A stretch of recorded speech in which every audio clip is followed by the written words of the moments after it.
3. Even the small joy fled from Locke. Draining away with his lifeblood, the figure sprawled amid the muck and gore of the mammoth was rising, picking itself up from its own ruin. Despite the ferocity of the blow Locke had struck, fueled by the Tsar's immense strength and the Maddox's obscene power, the warrior yet lived.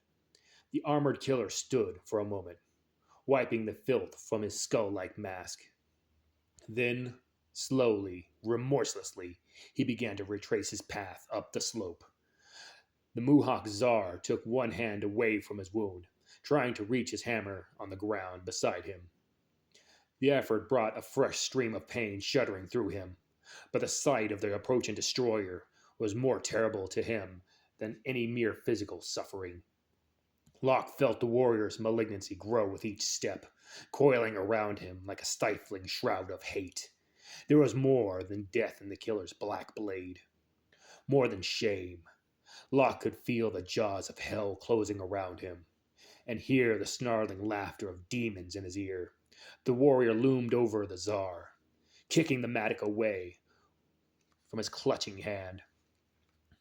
An armored gauntlet reached down, pulling Locke's head by its mass of oily black hair. The Tsar struggled feebly in the iron grip, but could not prevent his head from being pulled back, exposing his throat to the sky.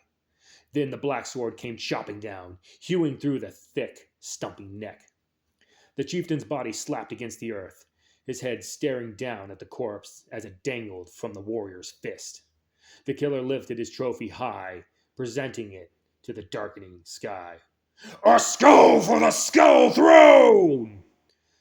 The iron voice of the warrior rasped, lightning cracking across the cloudless heavens, as though in answer to his cry.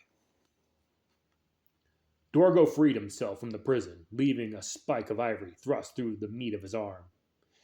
It would need the healing arts of a shaman before the shard could be removed. Otherwise, the wound could bleed, and he would not have the strength to make the long march back to his people. There was no mere survival that moved. It was not mere survival that motivated him to caution, nor bearing witness to the fate that had befallen his fellow hunters. There was a still graver purpose that urged him on, something greater than his fear.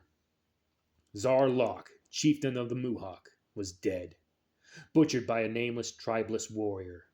In all the years since the fall of Teote, such a fate had never claimed a chieftain of one of the 8 tribes. Word of this had to be brought to his father, brought to him before the other tribes discovered that Locke was dead. A delicate balance existed between the 8 tribes, and someone had destroyed that balance, setting in motion events that would resound throughout the domain. The sooner Hutka learned of this, the better he would be able to prepare the savage for what was coming. Dorgo shuddered again. The image of the outlander burned into his mind. He could not shake the impression that Locke had somehow recognized his slayer. Even before he struck the first blow, the Kurgan seemed to know that his doom was at hand. More than the brutality of the Muhawk's death, it was the terrible air of resignation and hopelessness that chilled his marrow. Dorgo crept cautiously away from the wreckage of the ivory cage. He did not waste time looking for his lost sword, nor linger to claim a weapon from the butchered Muhawk. Instead, he mounted the rocky slope, climbing the crumbling mound as the first step of his long journey back to the land of the savage.